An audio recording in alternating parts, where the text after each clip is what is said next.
Hello, everybody, and welcome to another episode of Ask Jameen. I'm Vicki Willis, and as y'all can see, my boo, my honey, my love is not here today, but we have a very special guest. Vicki Greco is in the building, and I want you guys to put your business hats on. She is a business consultant. She has worked with all kinds of businesses, all kinds of people, and we're gonna put our business hats on and we're gonna answer some questions, especially for you new business owners and those of you who are aspiring business owners. This is one that you're gonna wanna listen up to. All right, here we go.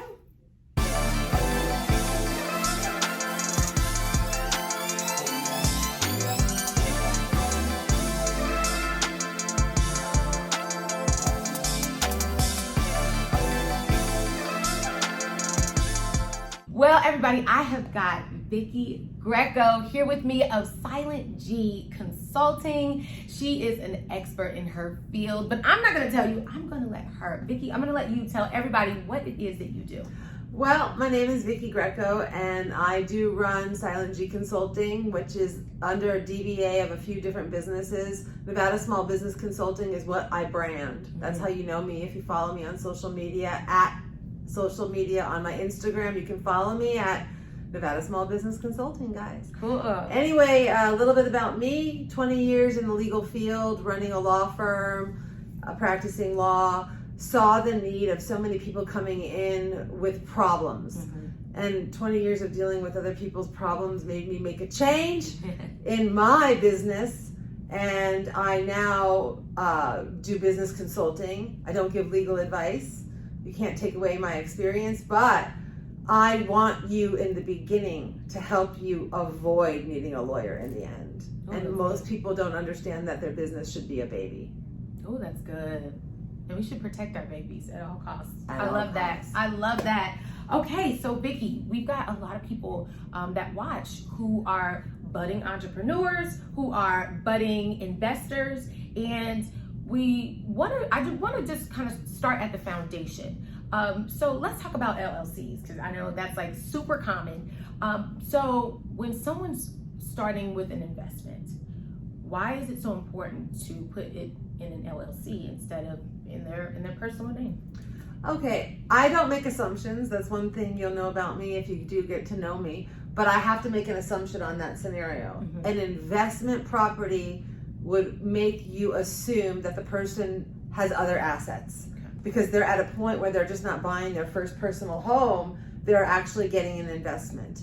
So if you have personal assets, a home, a bank account, a 401k, retirement, family inheritance, anything you can, other properties, other investment properties, you are going to be renting this investment property out, we'll assume.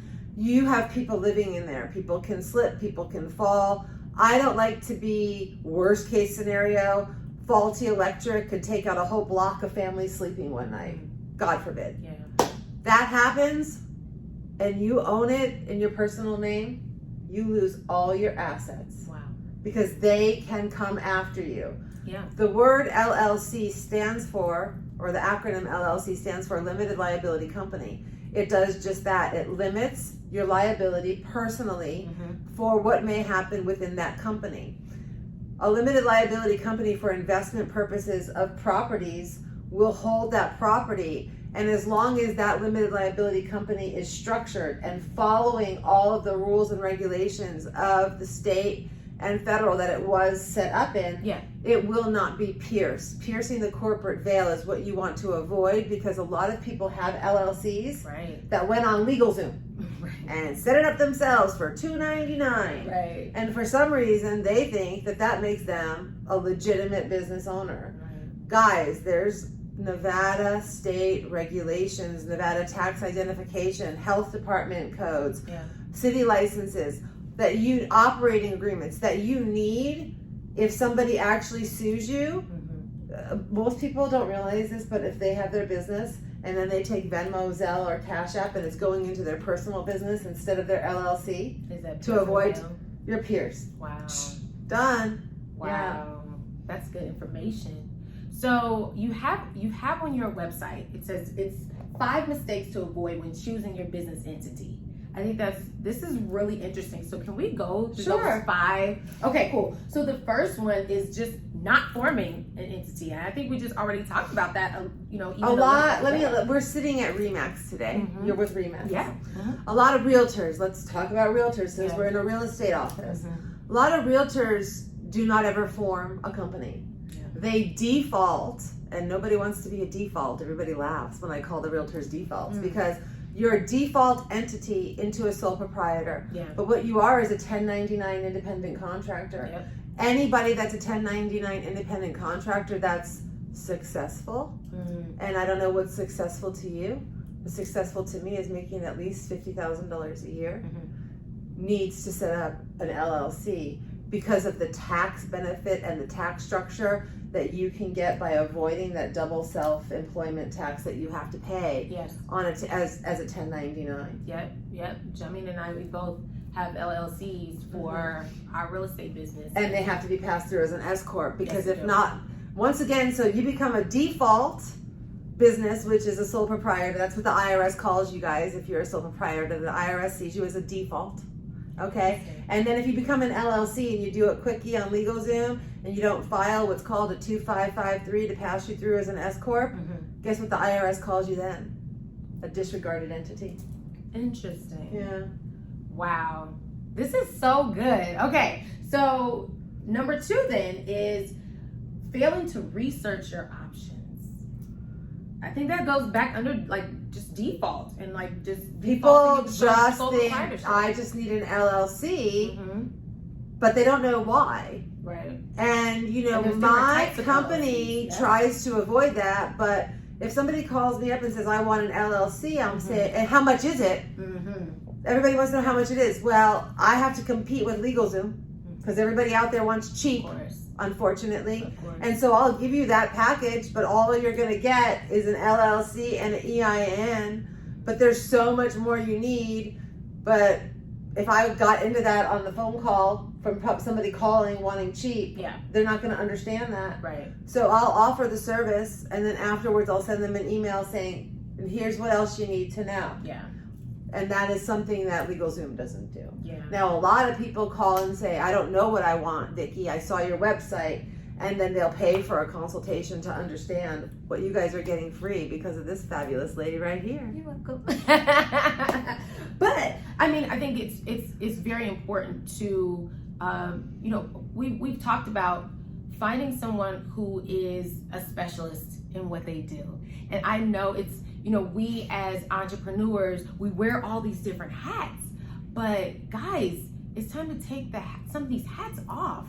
And especially when it comes to, structuring your business and starting that foundation. You want your foundation right. You want it set right.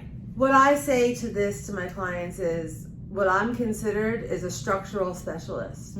You ask me for tax advice, I'm punting you to a tax CPA. You ask me for bookkeeping advice, I'm punting you to my bookkeeping people. You ask me for payroll, you're going somewhere else. People say, hey, Vicki, CPAs can do all 3. Guess what? If that CPA unfortunately passes away or sells their business, what happens to your business if one person's handling all your finances? It's all going down. So I use 3. My SEO, my search engine optimization, you can find my website at silentgconsulting.com. I have somebody that does my organic SEO, but then I also have somebody else that does my pay-per-click ads. I wouldn't know how to even get into my website. But what happened if one of them passed away or something happened to one of them? Was I going to shut down my business because I didn't know? So now I have 2 people, and both persons could take over for the other one if something happened, and they know it, and so I get a little bit of better work from both of them. So that's why. Okay, I got a lot of tips on how to run a business. Yes. Okay, not just structure. Yeah. So speaking of running a business, you mentioned in your 3rd mistake in choosing a business entity is focusing on the short term, not the long term. Can you share a little bit on that? So what I could explain it in terms of my business. Now, you wouldn't want to take business advice from someone who hasn't had multiple successful businesses. Okay, and I've yeah, had about receipts, 5 or 6, right? What I'm talking about is a business plan. Every business plan should have a short-term goal, a long-term goal, a goal for today. Before I go to bed at night, I know what I need to do today. Before I go to bed on the last day of the month, I know what I need to accomplish by the end of next month. Yes. At every quarter, I determine what I need to accomplish for this quarter. And I have meetings and projections, even though I'm a one-woman show. I don't have to be a one-woman show. I choose to be at this point in my life because I like flexibility, and I have to understand when I'm talking about the goals and things like that. What's important to you? What's important to me? I turn clients down because I have been around the business for so long that certain personalities I don't want to work with, and I'm at a point I don't have to. That's part of my business plan. My business plan is, you come at me sideways, you're done. I'm done. I don't even let you hire me so that I can fire you. Well, I think that's important too. Everything that glitters isn't gold. No. Everything that's shiny shouldn't be yours. And so, it is important to understand who your ideal client is and whether you fit for that, whether you're a good fit for that person, and whether they are a good fit for you. So many people open up businesses just because it's something they're good at, and I think you said that earlier. But they have no idea who their target audience is, what their price point is, what their overhead is going to be. That's doing your research, guys. Absolutely. It's called a business plan, and a business plan for me to do for somebody is $2,000 to $10,000. If you don't have $2,000 to $10,000 to invest in a business that you're going to put money into, then you should be doing that stuff yourself before you invest that money, because I can't tell you how many people come to me. Most of my clients that I get for the consulting end are coming in to me after they've already failed 2 businesses. And they've spent $20,000, $30,000, $40,000, $50,000 and they got nothing. And they know that they have a good idea. Right. But they don't know what to do. Oh, that's good. Yeah. That's good. Just hearing you say this, and I've been an entrepreneur now, almost 12 years. And I've made so many mistakes, one after another. And that's why, Jameen and I, we had to say, no, let's get somebody here. Let's get some help here to get the right foundation. Especially moving, we moved across the country, and I know for even a lot of you guys that are watching, some of you guys don't have plan Bs. So it is important for you to get in there, get your research, and if you can't, get some help. And that is okay. I want people to know that it's okay, because what we're trying to do, like you said, avoid these mistakes and avoid all this stuff before they're going to need a lawyer and whatnot. It's not even about needing a lawyer before they fail their business. There's so many things to think about in business. Like I said, I look at it like taking a child from birth to 18, right? You're taking an idea to hopefully make you very, very successful, right? And not have to work every day. Yeah. Isn't that the That's ultimate the goal? ultimate goal, yes. Right? That's the ultimate So goal. do you have a kid that's born and never take it to the pediatrician? Do you have a kid and never take them to the dentist? What's going to happen to their teeth and their health? So they might be okay, but they're not going to be healthy, right? You want a healthy business? You have other things to do other than just what your business does. That's so good. Okay, so number 4, the 4th mistake to avoid, considering tax advantages alone. And that would be the difference. This could take 2 hours to explain to most people. But I will just bring you back to disregarded entity by the IRS. Okay. When you file for an LLC, there's 2 reasons you do it. We talked about the protection. And then the second one is you don't have to be classified as a disregarded entity, which means you're still going to be taxed as a sole proprietor. Okay. So some independent contractors don't really care about the liability levels. Okay. Like a realtor doesn't really think that they have liability or that they're going to get sued. Yeah. And they say, oh, well, my broker covers the insurance. Okay, let's leave that there and just say for a second, every realtor's right. Okay. Okay. All right. And we'll say a realtor comes in because they cannot afford, because they're successful making 100, 200,000 a year, to be taxed at 16%, which is, I think it's 15.16% of every dollar. So basically 16 cents of every dollar on their 1099, which on $100,000 is 16,000. If you get that LLC and don't do the 2553 to get that S Corp tax advantage, you're still going to get that tax structure. The LLC doesn't automatically come with it. You have to file a 2553 form to get that S Corp tax advantage. And then when you have that tax S Corp, you have to become an employee of your company, whether figuratively or legally. I'm legally an employee of my company, but I get a lot of benefits by being an employee of my company, because how many of you guys have employers that pay into your retirement? Yeah.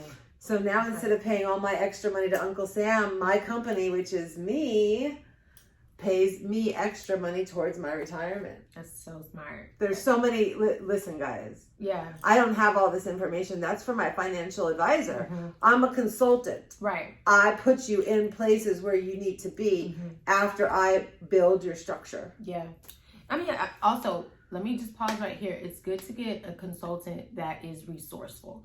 She's obviously already, you talked about taxes, you talked about payroll, you talked about, financial things. But like you said, you're a woman show, you are a business consultant, but you have all these other resources that you can direct people to that will help you in the long run. We're talking about the long game here. You'll be able to read the book one day. It's going to be called Leverage Your Network. Oh, okay. Plug for Leverage Your Network. Okay, well, yeah, we're going to have you back on when it launches. That's going to be good. That's going to be good. Okay, so the fifth thing to avoid, keeping it casual with multiple owners. Okay, so now we're getting into some real serious stuff, and I won't even set these up without a consultation. But if you're going to have multiple owners that are non-married, you have to have certain things like agreements and how you're going to pay back your capital contributions. And what's going to happen if you and I go into partnership, I'm single, you're married, but me and you are partners. What happens if you and your husband get divorced? Yeah. Now, is your husband going to want to come in and be a mouthpiece and have say on your 50%? So now he's got the 25? Wow. Or is there something put in play that automatically buys him out? Wow. So be careful before you go into business with multiple partners, because just because they might be giving you some moolah doesn't mean that it's the best decision. And so you really, really need to consult with a licensed attorney or a business consultant in that position right there. That's good. Yeah. That's so good. And yes, they might be your best friend that you've known forever, that you grew up with, and you know their mom and auntie and them went to church and all that stuff. At the end of the day, you need things in writing. You need operating agreements. You need things legally that will protect you should something happen. Ask yourself this. Would you be going into partnership with them if you didn't need something from them to bring to the table? If you need something from them to bring to the table, you need something in writing. Oh, that's a word, Vicki. That is a word. I love it. I love it. Well, I mean, I think that just buttons it up right there. I mean, those are really key points. Vicki, why don't you tell everybody again where you are? And I'm going to put everything in the description below, so don't worry. If you want to hire Vicki as your business consultant, definitely go ahead and do that. We kind of we talked mostly about LLCs. Do you want to touch on trusts? Because we've talked about that. So once again, I use a consultant that I've worked with for 10 years doing the trusts. People think, well, I don't need a LLC for my investment property because I'm going to put it into a trust.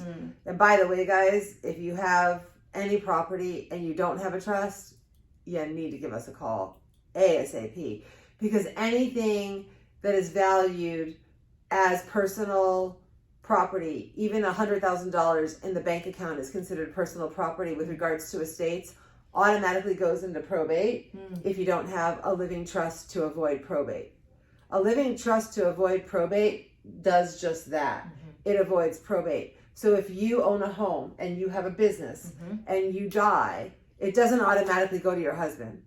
It doesn't automatically go to your kids. That's very true. It automatically goes to the state. People don't understand that in Nevada we have no state tax. Right. So everybody needs to make money somehow. That's right. And so that's how the courts make money, by throwing your assets into probate, and they'll take 40% out for their fees and then distribute. Right. So why wouldn't you spend $2,000 to $5,000 to protect that? Yeah. If you're working to get things, you got to protect them, guys. Exactly. Now, there's living trust to avoid probate. If you have investment property, it needs to be in the living trust to avoid probate, but putting it in a trust does not protect your assets like people think. Okay. There is an asset protection trust, which is called an irrevocable trust, but you have to have it for 2 years before the assets become protected. Okay. And that's for people that never need to touch it. So that's for like the investor on steroids that might have 10 properties and he's never going to need to take the money out of 7 of them. Okay. So people that have millions of dollars use those. Okay. I don't know too many people that come to me for that type of situation. People that are doing those types of things have huge law firms managing their money and doing that kind of stuff. So for regular people like you and me, it's just a living trust to avoid probate. You throw your investment property into an LLC. Your LLC protects your personal liability. And now when and if you die, that LLC property goes to the trustee and goes on and carries on into your estate and whoever you want to leave it to without having to go into probate. Okay. People don't know that. No. I you know, probate lawyers make a lot of money. Yeah. I have a very close family member who the property is going through probate, and Prince, Michael Jackson, all of them. People think that they're untouchable, they're never going to die. I don't know. I'm a little bit different. I believe in protecting things because my mom and brother were killed in a car accident when I was young. So I just know catastrophes do happen. I don't like to scare tactic people into doing things. But you have to be educated. And if you have enough money to have certain things, you have to have enough money to protect them. Wow, that's so good. Thank you, Vicki. Wow. Well, y'all, that has been some words of wisdom from Vicki Greco with Silent G Consulting. Vicki, I'm going to put all your information below. So if you want to hire Vicki, if you want to have a consulting session, whatever it is that you need, especially if you're starting a business, go ahead and give her a call now so that you have the right foundation. And also we do help with zoning, licensing. So there's different businesses regulated and privileged. You guys are privileged because you're realtors, right?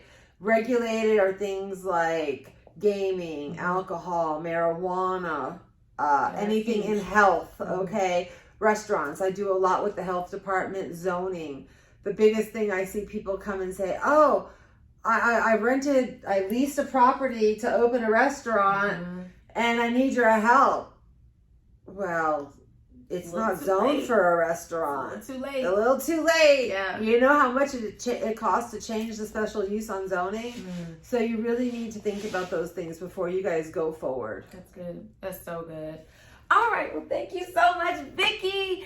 If you haven't already, make sure you subscribe below. Click that button in the corner and click that bell. Yes, so that you are notified every single time we upload new content. Well, Vicki, thank you so much for joining us. And we will see you next time. Bye.